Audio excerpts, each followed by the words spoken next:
Os YouTube, Sonic 06 is a bad video game. Yep, that's how I'm going to start this video after I've been sick and then tired, meaning I was sick and tired.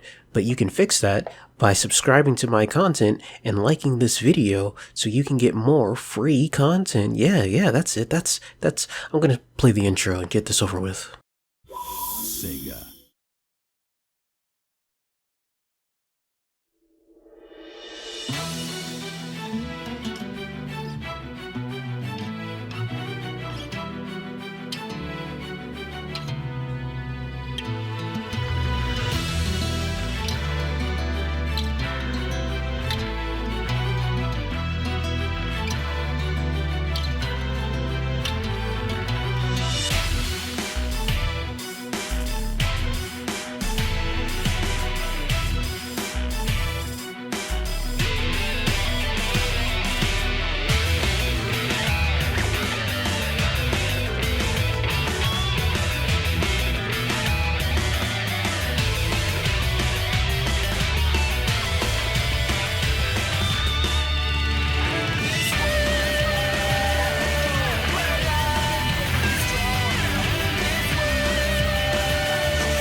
You know, if I have one through line with all these Sonic videos, or if I at least want to have a through line, it's that they all aren't as different as a lot of people make them out to be.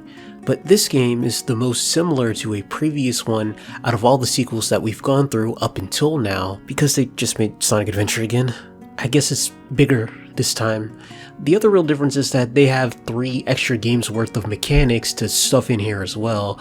The only thing original to this game are the Mach speed sections and Silver, to be honest. We've done everything else this game has to offer in previous entries. But this is a review to see how this game handles them because, as I've said, even if they are made up of the same parts, the quality is different. Today we'll be playing this on my PS3, so please pray for it as it still has 2 more Sonic games to play through.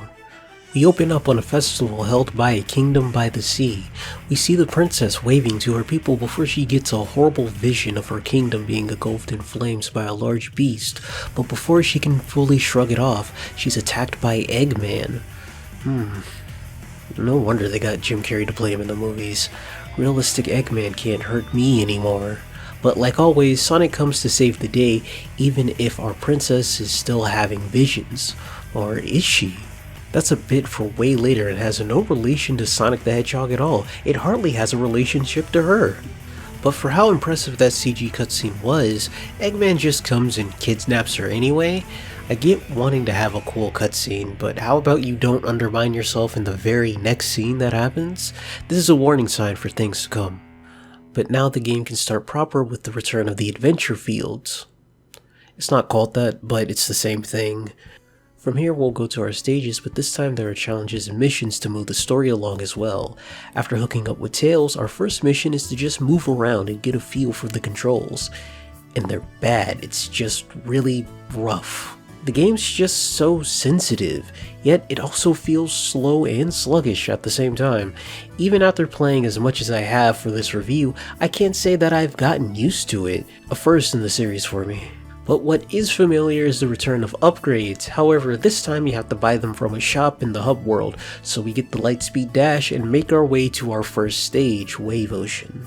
Alright, this is the Sonic I remember. Green hills close by the coast, swing bars, jumping from place to place, dash pads, except It might be a bit too familiar. I just can't put my finger on what's so... It feels like, have I been here before? Jokes aside, for the most part, Sonic's kit is pretty standard. You'll be running through loops and homing attacking enemies like always, except the homing attack can actually aim upward in this game. It's definitely designed around it. One of the things that doesn't bother me that technically gets carried forward, nowhere near as aggressive as this game though. The abilities that are unique to this game take a while to actually unlock, and they feel like extra abilities more than something needed to progress, which is nice in its own sense, but the spin dash somehow managed to be even worse. I kind of forgot to mention this in the Shadow review, but the spin dash has been bad or outright absent after SA2. You can at least still do some skips with it in Shadow, and the Rocket Excel, it's okay, but somehow they made it worthless in this game. You at least need to use the Rocket Excel sometimes in Sonic Heroes. Maybe there's some speedrun tech somewhere, but for normal people this thing is trash. You start running normally if you move the stick, for crying out loud. But back to the stage and overall gameplay itself, there being only 3 playable stories in this game, if you aren't a hedgehog, you're relegated to being an assist for one of them. Tails gets a section in Wave Ocean all to himself while Sonic is preoccupied, and I have to wonder why they decided to base Tails off of his Sonic Heroes version than the Adventure one. He's throwing around dummy rings and it's a really annoying way to attack. A tail swipe shouldn't be that hard considering some of the other characters that you get to play with in this game. Well, we can just ignore the enemies and make our way to the newest thing this game brought to the franchise, Mach Speed sections. Well, they'll be different later, but it's the same idea. During these sections, Sonic speeds up and runs at his fastest to catch up or outrun an obstacle. This also controls like trash, but at least it looks cool. I get that he's running at supersonic speeds, but it's very brave of the developers to decide that running into anything at all would be a death sentence. I get it. It's a hazard, but also, I lose all of my rings when I slightly brush the side of a guardrail. I think that's a bit excessive when there is a mechanic in this game to lose only a few rings at a time when being shot by machine gun bullets. You should have put that here. Anyway, we don't save the princess and have to run around town to find clues on where to go. Unlike Sonic Adventure, where there's an obvious hint mechanic, this time you have to talk to the NPCs that normally populate the world. They have markers that tell you how useful they are. Yellow means not at all, orange means they'll try to point you in the right direction, and blue means they have a mission for you. But this time we just have to buy the slide ability and save a little girl on the roof. They should really get rid of these springs in the city. Why do they keep them here? That's not for normal people. But with that, we found out that Elise is in the desert and we managed to break her out. But Eggman is still up for the chase and we get a boss fight and another level. The boss fight is nothing to write home about, nothing to write home about, nothing to write home about. How many times have I said this in these reviews? Go figure. But hanging around Elise allows Sonic to use his special meter. Press the R1 button to bring out a protective shield, walk over ground hazards, and run into enemies. Don't get used to this meter for Sonic. This is the only time it works correctly with Elise. And as the two make their escape, Elise fills us in on some lore. The people of Soliana honor the sun god Solaris. It is said that he would destroy the world with the flames of disaster. It almost happened 10 years ago, and the princess seems to be the key to unlocking it somehow. It seems her responsibilities are getting to her, remembering someone telling her to not cry no matter what. Sonic notices this and takes her for a run, telling her that worrying about it won't do her any good. Nothing starts until you take action. If you have time to worry, then run. That's pretty good advice, but now that I've explained his mentality, I will now make a joke about it like everyone else. Things you cannot run from. Grizzly bears, a speeding car, taxes, the existential crisis that is my own existence. But putting my own fears aside, we're suddenly accosted by that new hedgehog from the opening cutscene, Silver. We get another boss fight where Elise is captured. Again, 0 for 2, not looking good for you, Sonic. This is where the town missions start getting a little annoying. There aren't many strong markers, so you kinda just wander around until you find the right person to point you in the right direction. And then the game wants to be cute by giving you a logic puzzle before letting you get to the next area. Who's the captain? It's you! You're the captain! Get out of my way. I'm starting to miss just putting keys in holes. We meet up with Knuckles, who lets us in on where we need to go next. We have to trade a Chaos Emerald for Elise at White Acropolis. I know I said this was a return to the adventure style of the gameplay, but I thought it'd be a little better than this. Snowboarding is also atrocious. You only move when you hold the stick forward, making camera cuts awkward. The sensitive controls don't do it any favors either. Jumping off ramps is not only finicky, but also very necessary for some reason. And then the final area is a really large open space that you have to make your way around. It's not bad, but it feels so empty and wasted. I sure do hope another character has more to do here than we do. Foreshadowing. Either way, we make our way to Eggman, but it was a trap. He uses his machine to fling us through time. This is the reason he wants the power of the Flames of Disaster, to complete his time machine. Don't know why he's trying so hard when he could just go to Little Planet and find the Time Stones? Man, this joke was funnier when Sonic Generations Shadow was out.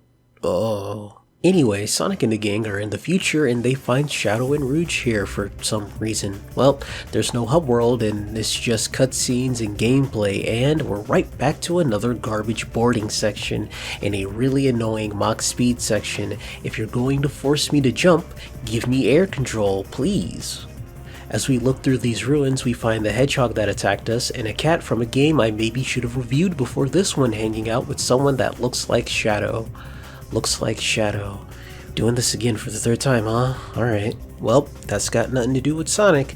Those guys go back into the past through their own power, while Sonic and the others figure out exactly where they are in the future.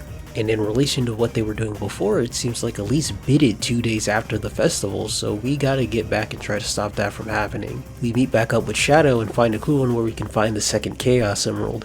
With 2 of them, we should be able to open up our own portal, and we do just that. I hate Flame Core, I hate Iblis Worm, we're skipping them. We return home and run around the second hub world area to find out that Eggman is on a radical train, and we have to make sure it doesn't blow up as we run through the level. Why would Eggman let it blow up? We save Elise once more, but once again we are stopped by Silver and she is captured by Eggman. Once again. But this time we have Shadow backing us up, letting us go to run off to save Elise once again. Elise takes a chance on Sonic and the two make their escape through the jungle. I really want to say something about the jungle being here, but why should I let this game bother me more than the other ones? I need to be a bigger person. But once again, as these two make their escape, Sonic takes another detour to check out the scenery.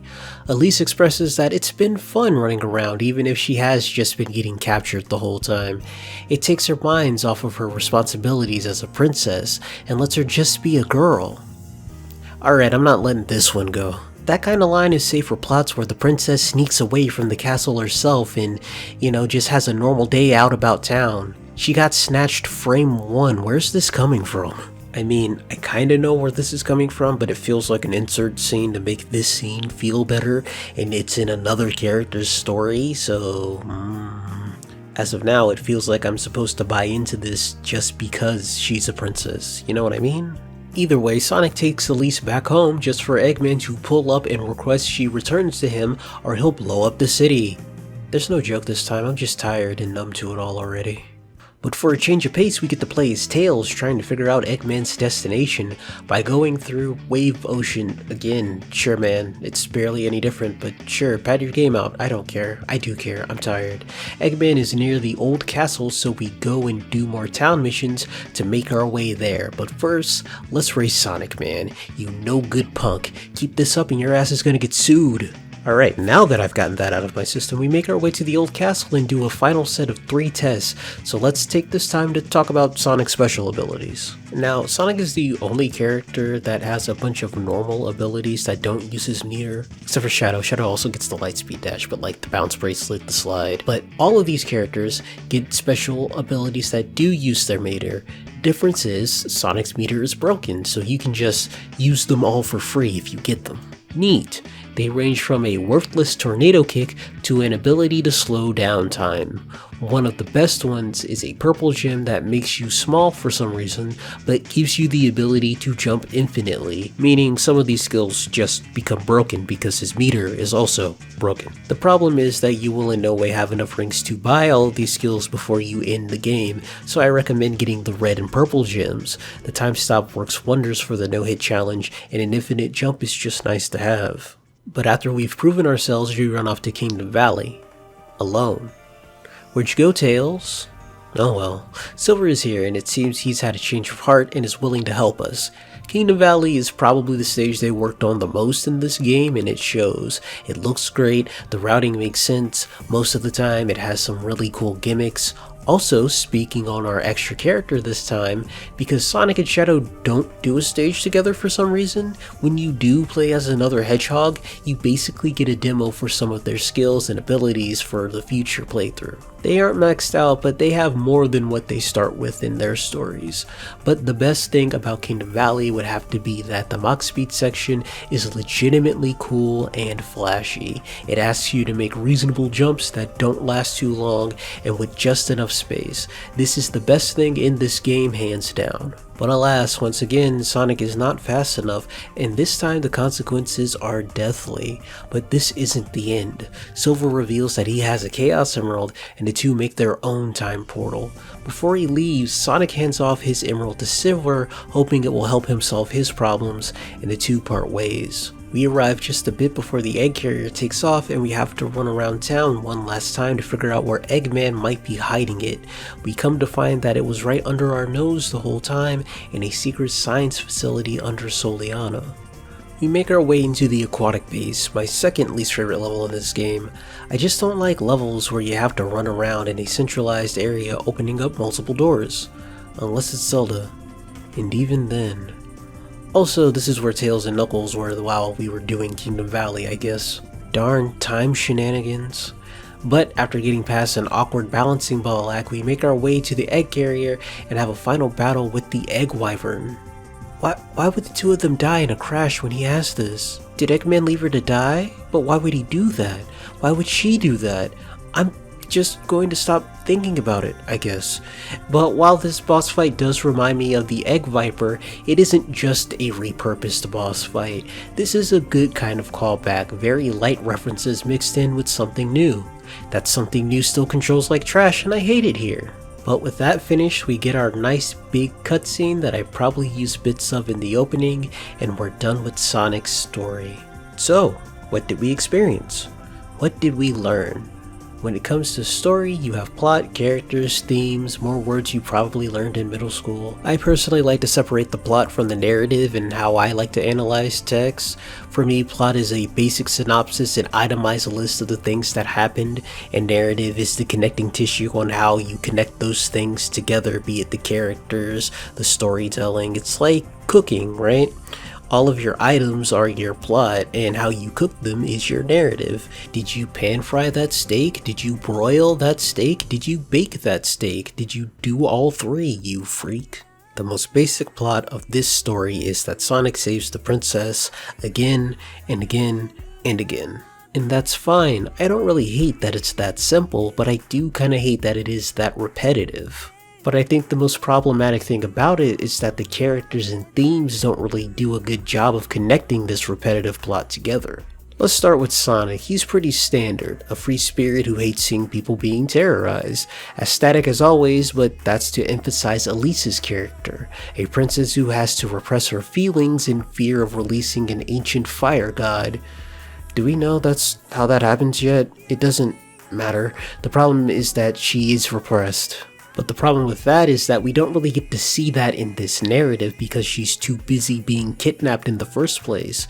Yes, being strong in the face of adversity seems to be taking some sort of mental toll on her, but it doesn't seem to be special in any way, shape, or form than any other princess in any other situation of being kidnapped. And I only bring this up because the game dives into it itself as Sonic is this thing that is abnormal in her life, but we never get to see the normal of her life. I don't know how she's repressed as a normal princess, as a normal person, and this idea of holding back doesn't really work when you don't have much agency to begin with. At least his character arc is a very mental and personal one, but it doesn't work because there's nothing to contrast it with from start to finish. Things don't start until you take action.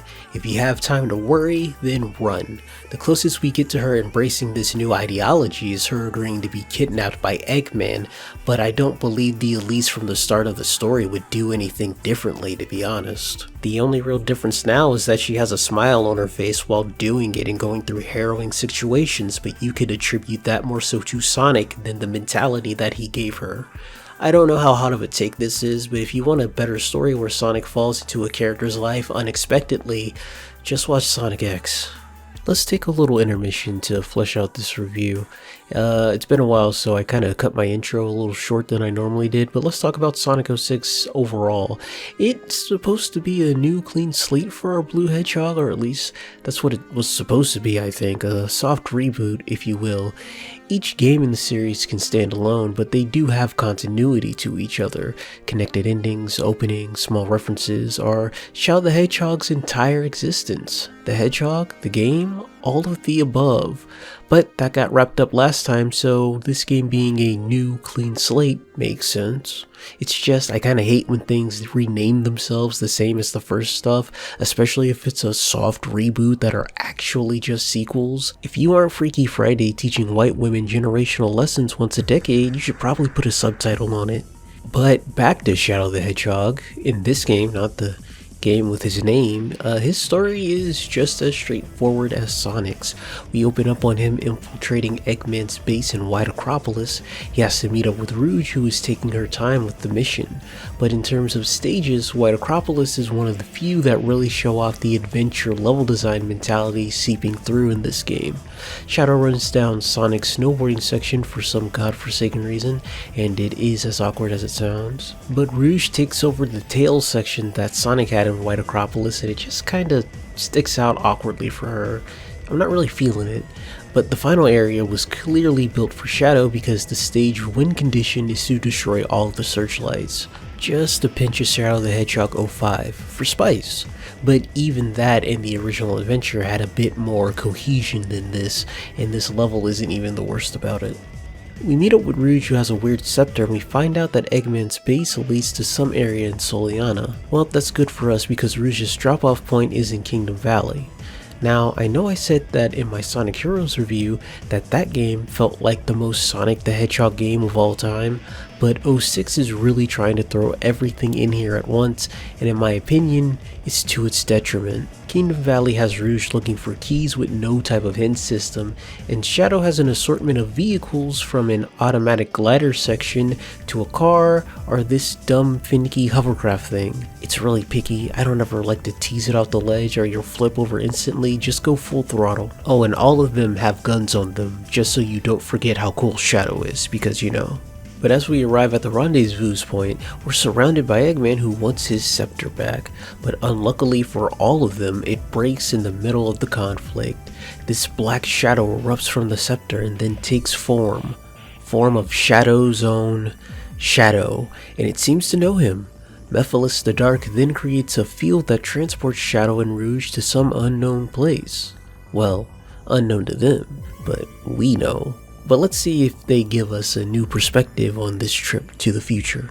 As we run through Crisis City, not a lot. We already knew Shadow and Rouge were the ones to get the Chaos Emerald for this level. Sonic really ran through here just to catch a glimpse of Silver and Mephiles. And why is this car here? It's worse than running on foot. But as the two are wandering around the ruins, they run into a dusty Omega. He's in standby mode, but that's all they can figure out, so they leave him be and meet back up with Sonic and the others. And now we have to run through Flamecore again. Still hate Flamecore and its picky wall running and the dumb dark room with the orbs that run on timers. And Iblis Worm, why do you fight the worst bosses multiple times in these adventure games? This time, however, I remembered the quick kill strategy, which isn't that quick and you have to be pretty careful. Keep track of your spacing, remember the attack patterns, and reading the tells, and you should be fine. Alright, that was probably the best advice that I've ever given in one of these reviews. Pay attention to the boss. But for real, jump into lava, you homing attack up, get a ring back, do something. But unlike last time where we left on Shadow and Rouge turning back to look at something, we get to see what he actually saw. It was Mephiles, and he gave chase as Rouge went back to the past alone with the Chaos Emerald. Understanding this is a desperate situation and thinking on the fly, Rouge goes off to find Omega and gives him the Chaos Emerald and sets him in standby mode so he can wake up in the future to give it to Shadow. Oh, I see. Clever video game. Time travel. I gotcha. Back to the future, Shadow confronts Mephiles about all of this ruin and chaos. Instead of saying anything of worth, he goes off on this tangent about how Shadow is blamed for the release of Iblis and is being confined because he's too powerful and dangerous.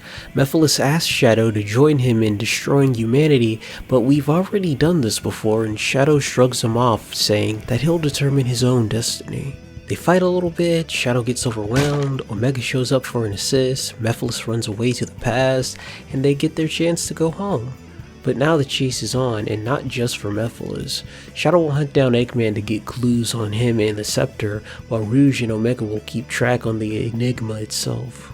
Radical Train's really pushing everybody to their limits. Don't blow up the train, make up your mind, video game. Wait, is Shadow the one blowing up the train in the Mach Speed section? That's needlessly obtuse. Wait, why was Eggman threatening to blow up the train in the first place? That doesn't make any— Shadow has to talk with Eggman. He tells him that Mephiles is related to Solaris, and it'd be best to look into the Solaris project from 10 years ago to get more information. He then saves Sonic and kicks Silver in the back of the head. While they continue to fight, the two then use Chaos Control to create another time portal. Shadow hears Silver out, but he tells him what Mephiles is really planning, and the two to take a chance to actually find out what happened 10 years ago for themselves. Putting on my nerd glasses, I'm assuming the portal is what takes you where you need to go, because I don't know why both of them inducing Chaos Control would send him here. But the king does seem to be busy with his science project, but it ends horrifically for everyone there. They see the birth of Iblis and Mephiles as they both seem to have split from Solaris. They both follow their own target through aquatic base, and by both follow, I mean we switch between them for half a second. You know, the car being in the future kinda makes sense, but why is this bike in the past, in this science building? Who brought this here? We find Mephiles, and with the power of the Scepter and the Chaos Emerald, we finally understand what he was talking about at the start of the game. We meet back up with Silver and leave the Scepter with Elise to continue the stable time loop bit, but I want you to notice Silver right before we go back into the portal. Now when we come back to this again as Silver, it won't be important, but I will be annoying about it. When Shadow gets back, he meets up with Rouge, who tells us Omega is currently tracking Mephiles, and we head to the Wave Ocean. Head to Wave Ocean. When Shadow gets back, we meet up with Rouge, who tells us Omega is currently tracking Mephiles, and we head to Wave Ocean to back him up. Wave Ocean is once again another very large and open level just for Shadow, but there's no weird mission-like objective, so it's kind of awkward for no reason. We cut to Mephiles saying that Omega was the one who took out Shadow in the future, and implies that it wasn't because of human interference, and Omega also confirms this as well. That questioning tone wasn't supposed to be that aggressive, something got caught in my throat. This is where the time travel falls apart a little bit for me, not so much in a mechanics type of way, but a character type of way, but we'll get back to that in a bit. But speaking of character moments, Rouge tells Shadow that it doesn't matter what the truth is, she won't turn her back on him. It's very sweet, very nice, and just in time, the team finds out that Mephiles has been sighted at the desert looking for a Chaos Emerald. It seems he needs one to combine with Iblis. Oh man, this is the end of the game. Wait, I didn't even mention how Shadow plays this game because it's so painfully straightforward and slightly similar to Sonic. Shadow is the best character in this game, hands down. He's designed to fight large amount of enemies because when he homing attacks, he sticks close and he does a combo that shreds through their health, and if you're lucky, you send one flying into another. I mean, the others can do this as well. Silver is literally built around it, but Sonic's homing attack is a bit too aggressive and sometimes it misses, and Silver, you gotta put in a lot of work to just even get there in the first place. It's just not the same. However, unlike Sonic, Shadow only has a few upgrades that mostly just make him stronger. The best are the memory chips that allow you to quickly warp to enemies by just holding the jump button, but making your Chaos Spear an actual attack instead of just stunning enemies is pretty nice too. And while Chaos Blast is powerful, your basic combo can't be beat after the first upgrade. Just be careful with the teleportation. If you end up over a pit, you can still save yourself though. Now back to the story and the levels themselves. We confront Mephiles one last time because Dusty Desert is annoying and I don't want to talk about it right now. Or possibly ever. It still has a stupid hover car in it. Omega is broken, he can fly basically, good for him. Mephiles once again asks Shadow to join him, however our Black Hedgehog calls out his lust for revenge as one of pure destruction of time itself and declines. The Mephiles boss fights are pretty interesting in theory, but not so much in practice. You need to defeat enemies to increase Shadow's special meter to gain access to his chaos abilities. Once you pop off, you can attack Mephiles directly. The waiting feels like a bit too much, but it's not the worst thing in this game. But either way, we beat his ass and seal him into the scepter. Except, it seems being formed from Shadow's shadow has made him stronger than the last time. He asks Shadow why he's trying so hard for people who would persecute him, and Shadow gives the best line in this game. The world chooses to become my enemy. I will fight like I always have. And he keeps fighting until we fade to black. Wow, the uncertainty, the drama. I guess after pulling a true ending 4 games in a row, they decided to stop pretending everything's okay in the end. You know what? Fair. I'll let him have that. But with that, Shadow's story is all wrapped up. People seem to really like this one, and I get it. Heck, they really like how Shadow is handled in this game overall. He's definitely nowhere near as edgy as the last time we saw him. And to be honest, one of the faults I had was combining 05 Shadow with this one in 06 in my mind until I went back a couple of years ago myself. But even with all that, I don't know. I think he's a little dry. My personal problem with this is the clash between Shadow's characterization and the internal conflict they try to give him. I say want to because there's really no internal conflict to be had. Shadow is just as static as Sonic. He starts this game and ends this game the same way, but Shadow's story wants you to believe in the conflict of him being betrayed in the future and then turning on humanity because of it, and I don't buy that, not for a second. And I also find it weird that the narrative seems to treat this as a truth, especially when I think Mephiles is being portrayed as a lying manipulator, especially with the future stuff with Silver that we'll get into. I mean, every time he gives a vision to anyone, it has this very smoke and mirrors aspect to it all. He just doesn't have that Chad Black Doom energy, right? Both of them will manipulate you, but Black Doom will 100% always tell you the truth. Uh-oh, is the secret hot take of this video that I think Mephiles is written worse than Black Doom? Maybe. You can either be mid or die under the weight of your own ambition and inadequacies. But back to the whole truth and lying thing, even the bit with Omega where it tries to shuffle around the no external commands can be issued line, but then say you were programmed by humans, but you, yourself, like what is it trying to imply there? I guess I have to believe it because Omega says so himself, but Omega was all, I believe in you, Shadow, as well. Kinda, basically. The main point is, why would Omega wake up just to imprison Shadow after, declaring that he would stand by him, just to then go back into standby mode to wait for him? It's a character thing that bothers me more than anything, right? You can cut the no external commands, you can cut the you yourself, and it doesn't matter what language it is. It's always weird. But cut that, and then take all of the onus of capturing Shadow off of Omega, and then his character is fine. That's all I care about. I don't care about the time travel in this game. It can be weird, it cannot make sense. I don't care. Just write the characters in character and don't compromise them in weird ways just so you can have a weird plot. That doesn't mean I'm not going to make fun of this time travel later or just anything in this game because I think it's funny. But getting back to characters, I do like the dynamic Team Dark has in this game. For as quiet and straightforward as Shadow is, he plays off Rouge and Omega well enough. This feels like a proper continuation of their dynamic after Heroes, so it's nice to see it. They all show how much they care for each other, with Shadow saving Rouge instead of the Scepter at the start, Rouge telling Shadow that she'll always be on his side, and Omega shooting the hell out of Mephiles every chance he gets. And if that's not friendship, then I don't know what is. But let's dig into Mephiles for real this time. It's just kind of boring, so we're not going to dig too deep. He wants to destroy time, I guess. I don't know why he wants that. He hates humans, I think. Is it about the experiments? His motivation is lacking and there's no real theme to carry it along.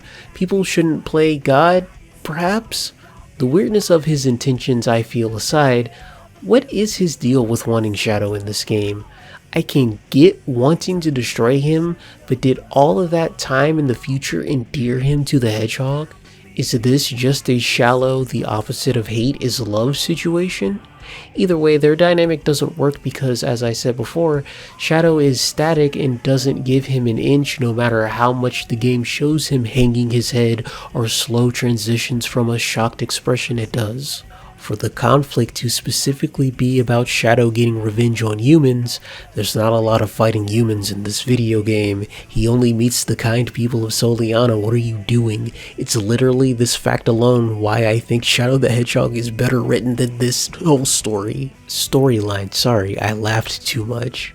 Then again, and that's not a high bar, I'm not praising either of these games' storytelling. Like, the narrative of this game is better, the theming of Shadow the Hedgehog is better. And to be honest even more, the stories are basically the same. Like, it's the same theme, except Shadow the Hedgehog has an extra layer of amnesia, so it does a little more. It's repetitive. I hate that. I've said it before. But just like Sonic, for this game specifically, they created a very weak character for Shadow to bounce off of. Also, his stoicism is way too high for me in this game. I get it, keeping him different than Sonic, but he's just too dry for my liking. He doesn't have the snark and bite he used to have. He only has 3 cool zines. And not once did he say he was the ultimate life form. Yeah, he's off his game just a little bit here. And to not pad this video out more than I need to, let's talk about Silver the Hedgehog and get a move on, our last character story for this game, and I think it starts off pretty strong. A destroyed city with only 2 lone heroes ready to fight back against the one who made it happen. Too bad the gameplay is not as cool. Nowhere near, the gaslighting is back in full force. Damn cutscene boost. I really do feel like I glaze over Shadow's gameplay because he's just an easier Sonic, but Silver, he's the newest thing in this game, and it shows. Silver is a psychic who has telekinetic abilities. He lifts things with his mind and throws them at enemies. It's pretty cool early on, but later in the game when health bars start to get bigger, it loses every sense of charm it could have had. I never really noticed how different some of these enemies are until I started to pay attention with them as Silver. Some of them have weak points, but it doesn't do more damage, it's just to open them up to take damage in the first place, so you have this order of operations that you have to go through that just kind of pads out the gameplay a little bit. And then it doesn't also help that some of them just get back up if you don't kill them fast enough because you're being overwhelmed, and again, padding. And this overall difference in playstyle makes his levels feel slower paced and more methodical than the other two. You have to launch yourself off I-beams and make platforms that move around and break objects to proceed. There's a lot going on, and it would be fun if the game wasn't dying the whole time trying to render and physics out everything. I haven't really mentioned the frame rate at all because I assume all of you are watching this video, right? But Silver tanks it the worst out of the 3 of these characters. Oh, and Blaze is also here. She's Sonic, but no, that's it. She's just a copy of Sonic. She has a spin attack, I guess. Her homing attack is also a little weird, but it's just Sonic again. Hello, Blaze. But getting myself back in order and back to the story, after Crisis City, we get this personalized boss fight with Iblis. It's okay. It really shows off Silver's abilities, and it is built fairly well for him. Probably the best personalized boss fight in the game. Oh, but be careful with throwing stuff. Silver throws things in the order in which he picked them up, meaning you can pick up something later and it's covering your previous item. It will hit that item in front of you and it will either deflect it or just destroy it, and that's annoying. But even after we fight back against Iblis, it's a futile battle that will never end until we run into this mysterious black hedgehog. Oh, it's Mephiles. I skipped this last time, so I guess we gotta pay attention. What's he talking about?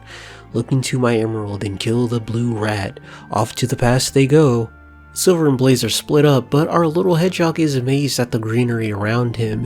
He's so amazed he runs off to the jungle for no godforsaken reason. If this game does one thing, it makes me appreciate the prior games a bit more. In the original adventure, if a character didn't have to go to a level, they didn't go most of the time.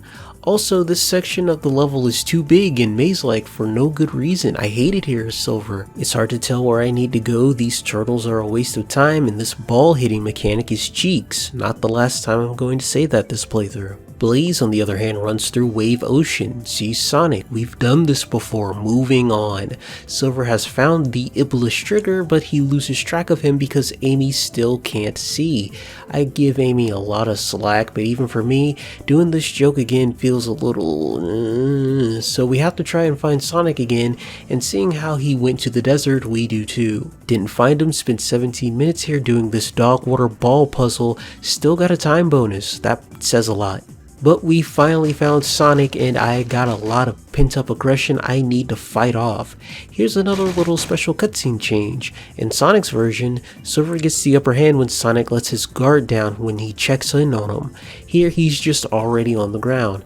It's not that big of a difference, but it is nice, and I need to remind you that they are there.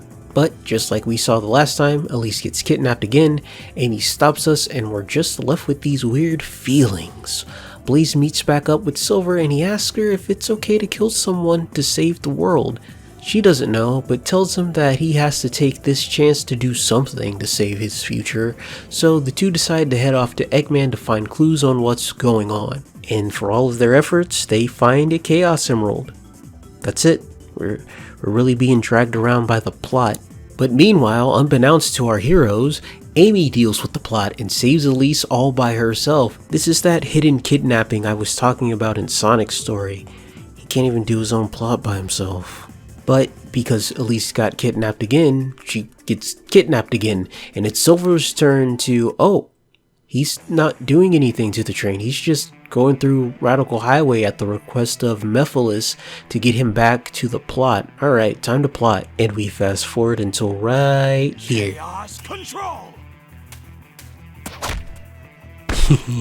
Alright, keep going. He and Shadow go to the past, they split up. I have to walk on this stupid ball again. I didn't show you it last time because it just ran by, but I really don't like walking on these balls. A lot of balls with Silver. I wonder what they're trying to say. But he does manage to track down baby Iblis, and he holds it down long enough for the king to transfer it into Elise. And this is why she literally cannot cry throughout the story. The old man dies, we meet back up with Shadow, and we get to find out why Silver was acting weird after Shadow left. He turned around and gave Elise the blue Chaos Emerald. You know, the one she has in the opening cutscene and gives to Sonic. Closed time loop, all that jazz, same as Omega, but how would she get the blue Chaos Emerald if all the previous games happened beforehand? Because it would always have to be in this never-ending loop of going to the past, going to the future. It doesn't matter. That's the point I'm trying to make. It's stupid, just like how this scene is stupid, because why in the Shadow cutscene did they show Silver jumping through with the emerald, but here he has this whole bit? I think they just forgot. Just fade out like that Shadow cutscene when he stays in the future. It's really easy, you already did it. Putting my nitpicking aside, Silver returns to the past with a new understanding of the situation and is ready to do what he considers to be the right thing. First up, save Elise with Sonic to prevent the flames of disaster from awakening. Check. Oh, right, we failed. Oops, time to leave that to Sonic while we deal with the future. A future that hasn't changed. I guess Sonic was wrong, getting some real Dragon Ball Z time travel rules from this video game. Oh well, the future can be saved by Silver and Blaze. Wait, Blaze doesn't get a section in Flame Core? Oh brother, Silver runs through Flame Core, still hate it here, and Iblis gets an upgraded boss fight from the first one, which is a cool interaction. You're also on a timer because if he breaks your platform, you're just dead. Brave of this game to kill you outright like this. It has no right being this punishing, but it's brave nonetheless. And at the end of it all, Silver combines everything he's learned from his journey to the past to try and instill Iblis within himself, just like the king did with Elise. But even with the power of 2 Chaos Emeralds, it's not enough. However, Blaze, who already has a fire type, gives it a try, and it seems to have worked out, but at the cost of her life in the process. What a bittersweet way to end this story. That's weird, especially considering Blaze isn't that important. Man, these endings really do keep getting sadder. I didn't do much justice with the overview, but the game also doesn't do itself any favors with its needless padding. Silver is just running around for no rhyme or reason for most of these levels, a lot of setting up for the plot, and his character story is not as straightforward as it should be considering the level of writing for the past Sonic games. And that's not to say that the previous stories are bad, right? Sonic at its best is straightforward and sincere, but the subtlety with Silver and Blaze that it's trying to play here with this naive hedgehog and this cat that's very determined doesn't really play well. It clearly says what it wants to express out loud, but not its resolution, which is really weird when you compare it to Sonic and Shadow's story. The core of Silver's story is that he's tasked with saving the future at the expense of someone else. In fact, you could say that's the thematic through line for the whole story with all of our characters.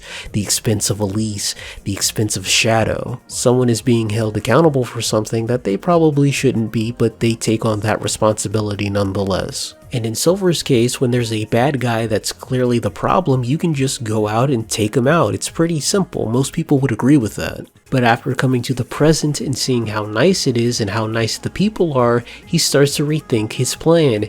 Amy's nice and she would die or kill for the Iblis Trigger? He can't be that bad, can he? The Iblis Trigger also went to go save the princess without a second thought. Is he really evil? But his mission is still resolute. If he can take out Sonic, he can save the world, so he rushes through Radical Train. But because he's so indecisive about it, he's willing to listen to and follow Shadow, and after finding another way to deal with his problems and figuring out Mephiles' true nature, he comes up with a new plan for himself. Silver's story is built around the question of, would you kill someone to save the world? And I personally think that's a pretty loaded question.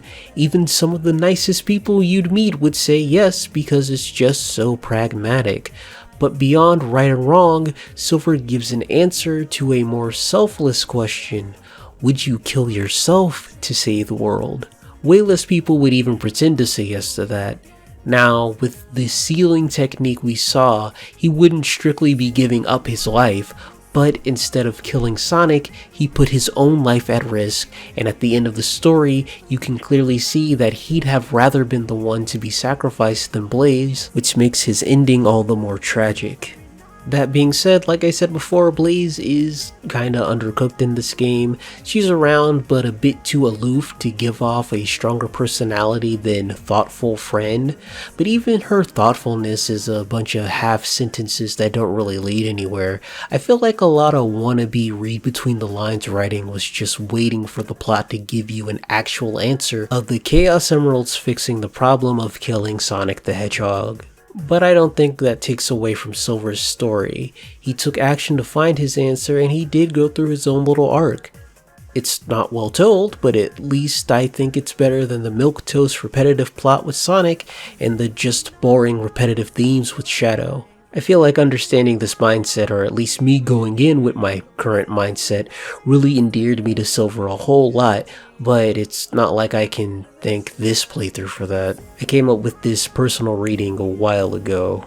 To wrap up the gameplay, as I said earlier, it's a bit too slow in plotting for its own good. They implemented the use of the Havoc physics engine, and I can't tell what came first, the want to use the engine or the want of Silver the Hedgehog to be psychic. Seeing how this game was made off of a game engine that was already in production for something else that got cancelled, that's a good 50-50.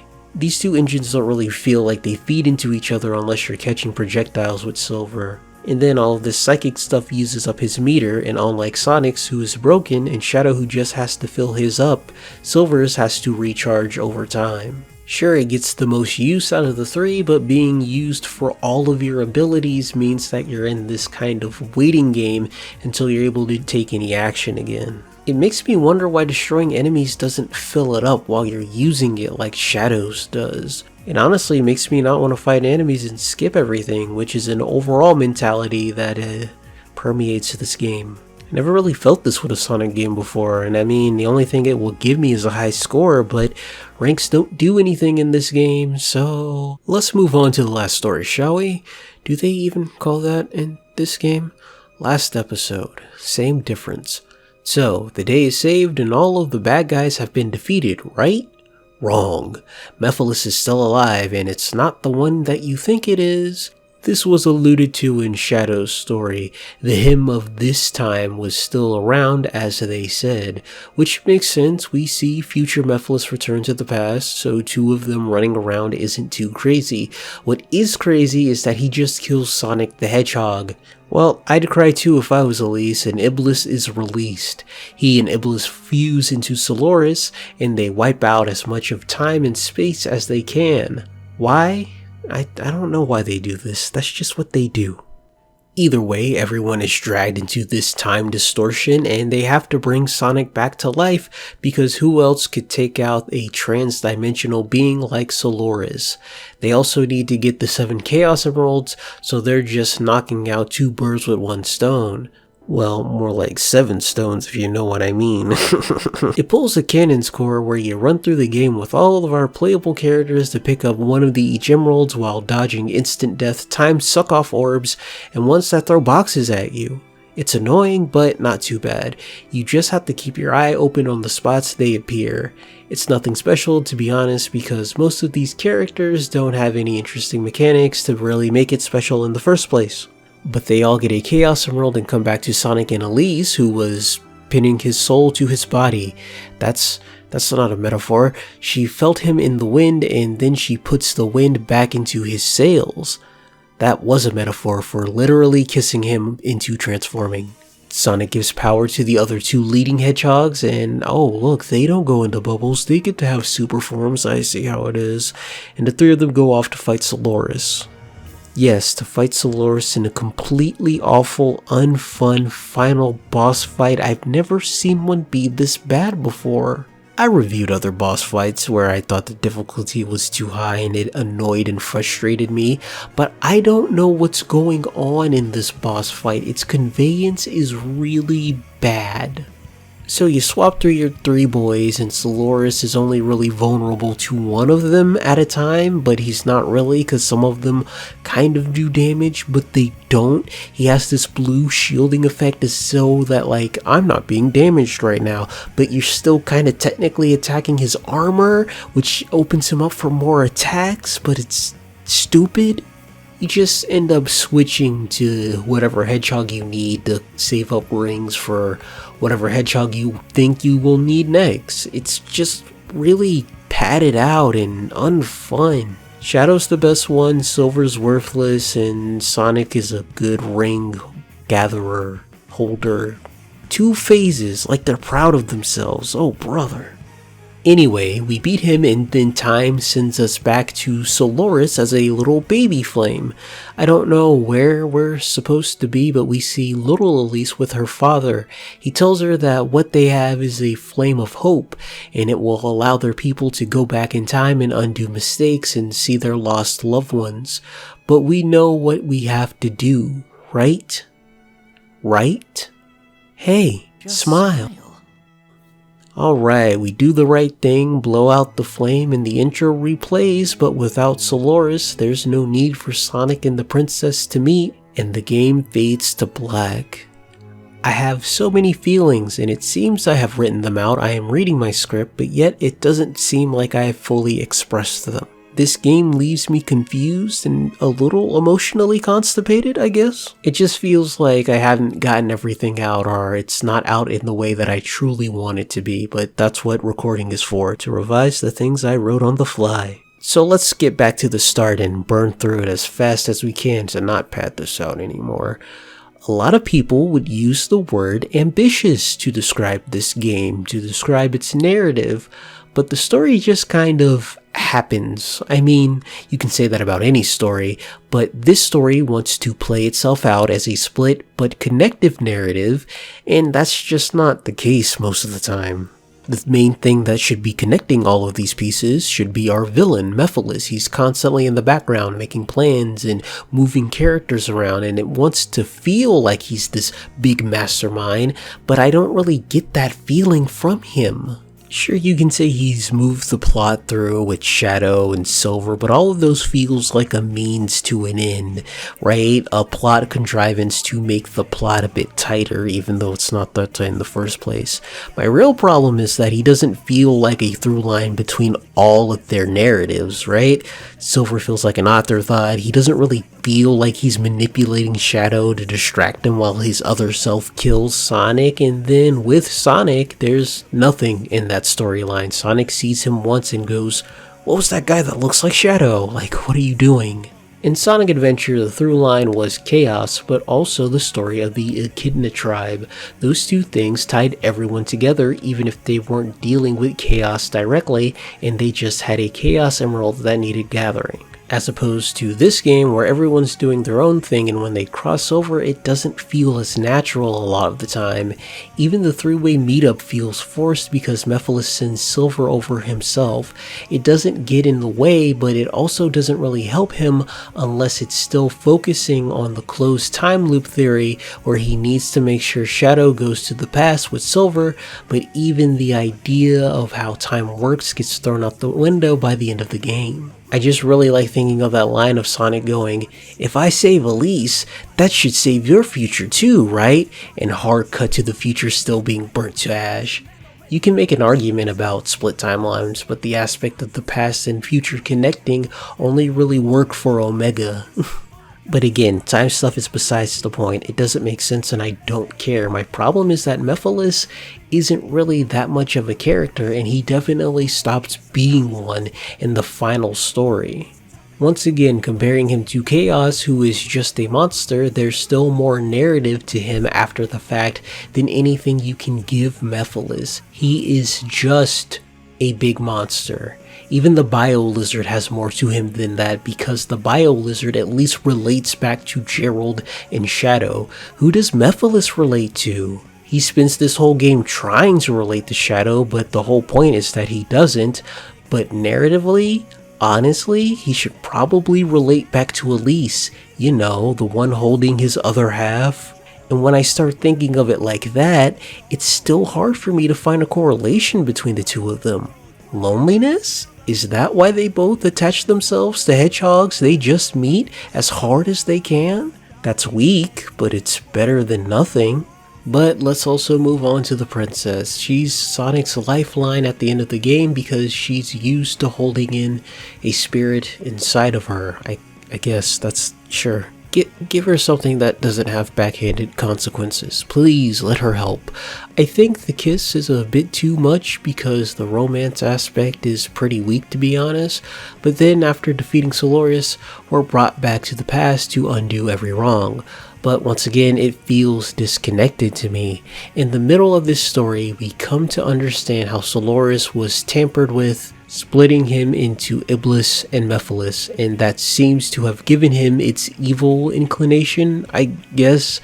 Maybe it's a bit of humans shouldn't play God or something.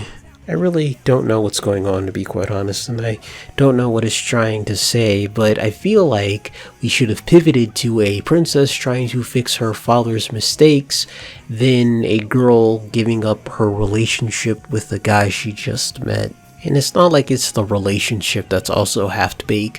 Elise herself is also pretty half-baked. I know it's unfair to compare 1/3 of a video game to an entire series of an anime, but when I compare Elise to Chris Thorndike from the Sonic X anime, she just doesn't compete. The narrative of Sonic X slowly pulls back the layers of Chris's life, and you understand why he would get so attached to someone like Sonic. Elise doesn't have that luxury in this game. We don't know what her home life is like, her real responsibilities as a princess, or even how much she understands the meaning of not being able to cry. So at the end of it all, when she busts out a "I don't care what happens to the world," it doesn't hit as hard as when Chris did it. Or Amy, for that matter. When a story writes itself out of existence, you are telling me, the reader, that the journey means more than the conclusion. But if the journey doesn't teach you anything new or express anything new or isn't even fun, then why did I go on it? I didn't learn anything new about Sonic, I didn't learn anything new about Shadow. Silver is brand new and there's an aspect to him that I really enjoy, but his story is still subpar. Elise is a repetitive mess and Mephiles is a shallow villain without any real desire or purpose than being evil. If there's something here, then well, I can't see it, and even if I could, I probably would think that it's been done better somewhere else. Oh boy, that was a lot, and now I have to talk about the gameplay that also messed me up. This game's so complicated and how bad I think it is. There's so much wrong with it, but there is one thing that I kind of disagree with. This game is full of glitches, whether you do them on purpose or whether they happen by accident. But to be quite honest, it's not the worst thing that I have ever played. You can easily get to the end. It's just going to be frustrating because the controls are fundamentally poor, glitch or not. In fact, most of the glitches that you see people do have to actively be done. Not to say that the other stuff isn't real, it's just most of them are just funny or playing with how the game is scripted in a way that's supposed to not look that way when going fast. And it really doesn't help that this game isn't doing anything new, so poor control on a game that people already know and understand and already criticize a little bit doesn't really help its case. Oh, but if there's one bad thing that bothers me the most, it's the camera. Alright YouTube, this is a rare live Hawk moment where I talk about the cameras because, well, it's just easier that way. So, a lot of people think the camera in Sonic 06 is inverted. It's not. When you look up, the camera looks up. And when you look down, the camera looks down. The problem is, this camera gets caught on the ground, right? You can't move it all the way up. But you can, however, if you get some distance and move it around like this. And when I hit the up button, look at that, I can look all the way up. When I look down, I can look all the way down. The real problem is that the left and right axis is inverted. When I hold right, I look left. When I hold left, I look right. I don't know anyone who ever plays any video game like this normally, but this just messes everyone up. And then the whole getting caught on things, that's normal. That's been in Sonic. I've talked about that before. But the problem is that it can't even look up on the ground. Most cameras zoom in, get under the butt, and look up into the sky, giving you an almost first person view aspect. I don't know why this game is like this. When I think of bad camera in video games, I think of this. This, and then this being inverted. No one does this. Who let this happen? But whatever, that's what happens when you rush your game out, I guess. Anyway, back to game design, and I guess we're talking about level design this time. Why is everything so big and empty? Soliana is the only area with any type of design given to it, but it's so bland that I still get lost from time to time. Doors that lead to new areas or open arbitrarily don't really stand out in any way, shape, or form. The hub itself does nothing to endear me to its world or even the people in it. And also, none of the people in this town are as interesting as the ones in Station Square. I mean, where's my gambling addicted mom at? And then you have town missions, and there's some of the most bastardized versions of extra missions from any Sonic game. They're like bad adventure DX missions on crack. You'll be running through rings, hitting targets, counting boxes, and many more random BS that they can throw at you. It's these missions that will make you hate the long loading times more than anything else. Sure, they're long, but it's the amount of them that's really gonna get to you. You talk to a person and accept their mission, the game loads, then they tell you more about the mission, and then the game loads, then you beat the mission, the game loads, and then they go, wow, I can't believe you beat the mission, and then you get your results screen, and the game loads one last time. Why does it do that? Especially when it looks like the game loads in the mission the first time. What are they doing? And don't get me started on missions that have to load within the mission. I'm looking at you, Boxman. And then on top of it all, the missions just aren't fun. Sonic Man is a joke. Any mission where you have to run across the whole map looking for little blips is awful. The mini-map is ass. Jokes about pigeons and dogs are lost on me. I met a ghost. His mission was boring too. Sure, some are there to teach you how to play the game or control your character, but there's no good sense of flow or length to really get your moves down. But my most hated thing about the world design, the game design, the overworld, is that you can't go back to past levels in story mode. You might be asking, what's the problem with that?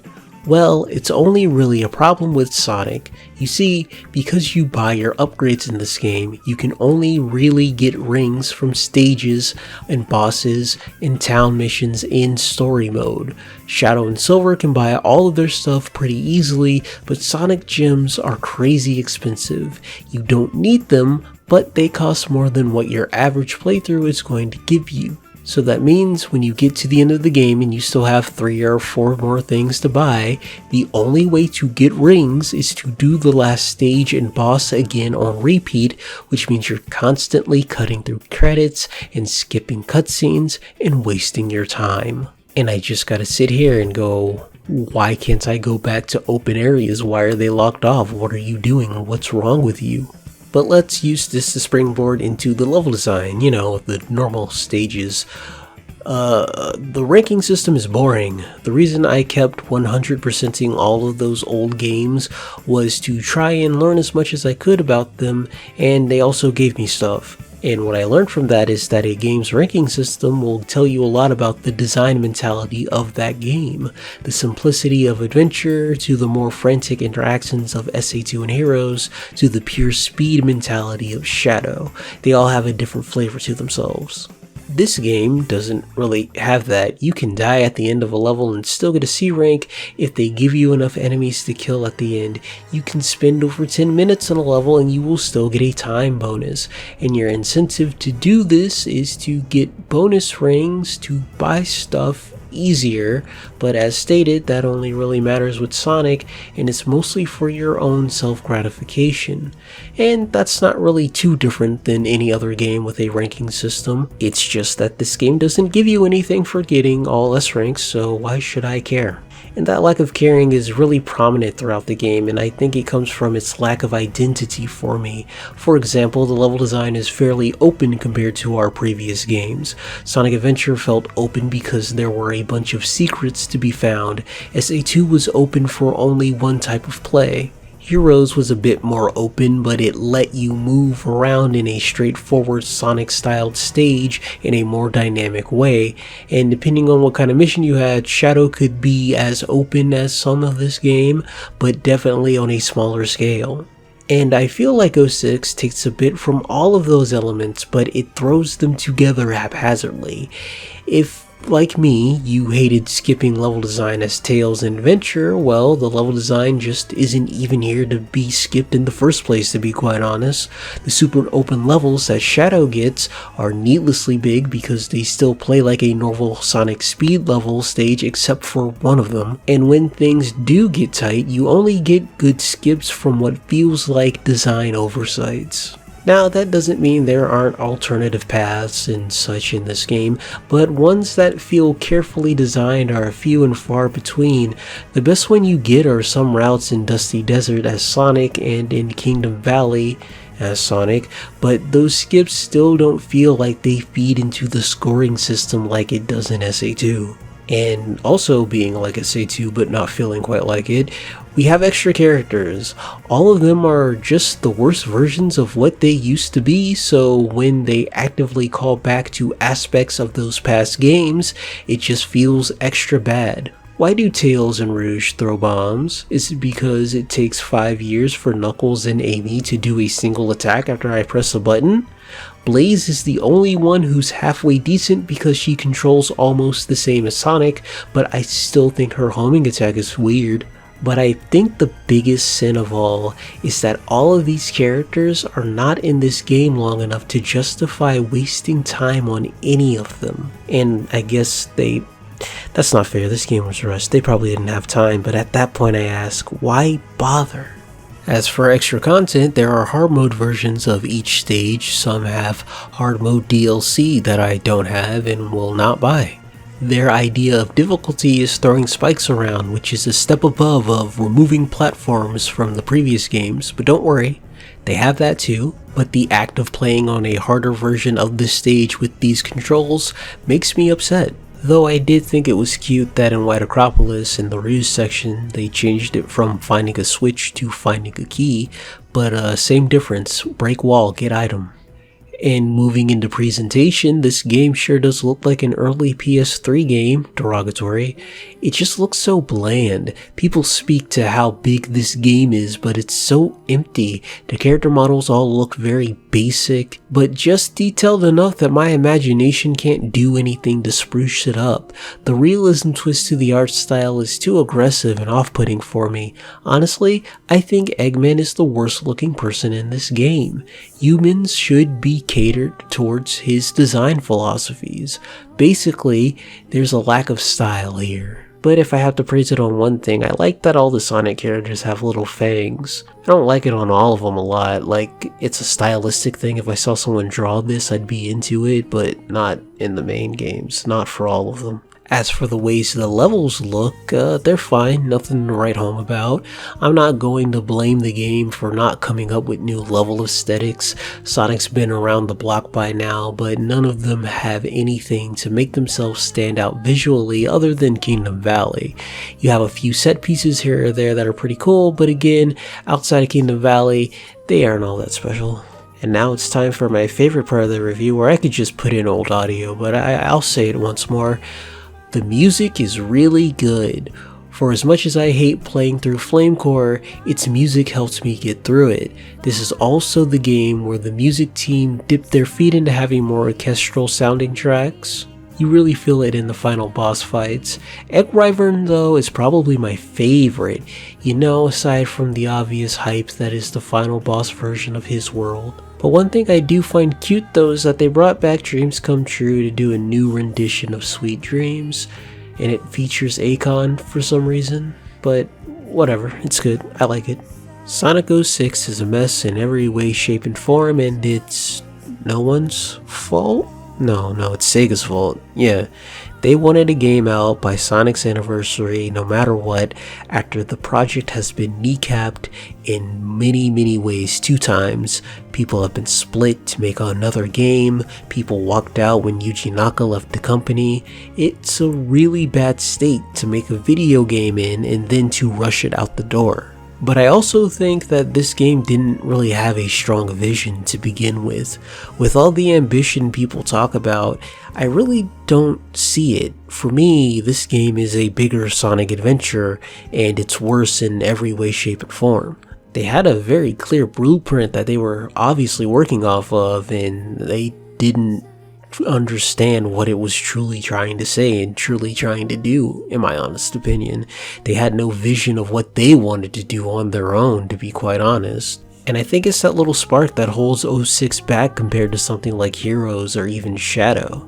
The thing I wanted to talk about most with Sonic the Hedgehog is how all of these games connect back to each other, and Sonic 06 is this biggest connection that has released since Sonic Adventure on the Dreamcast. So it really bumps me out that this true sequel that we all have, that we all recognize as Sonic Adventure 3, is bad.